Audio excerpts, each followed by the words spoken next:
Sizlar qaranglar nimalar qilib tashladim.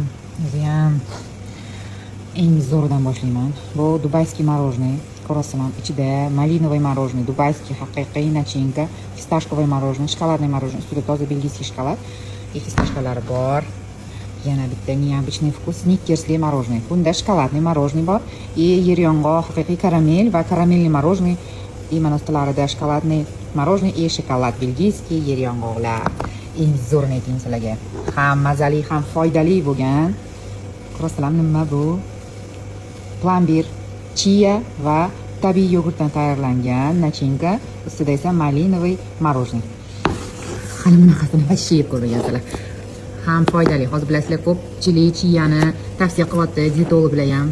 Ham mazza qilib o'zingizga foyda olasiz, mazza qilib yeysiz. Bundan tashqari tabiiy mana живой malinalar, haqiqiy malinalar solingan plambir и malinovoy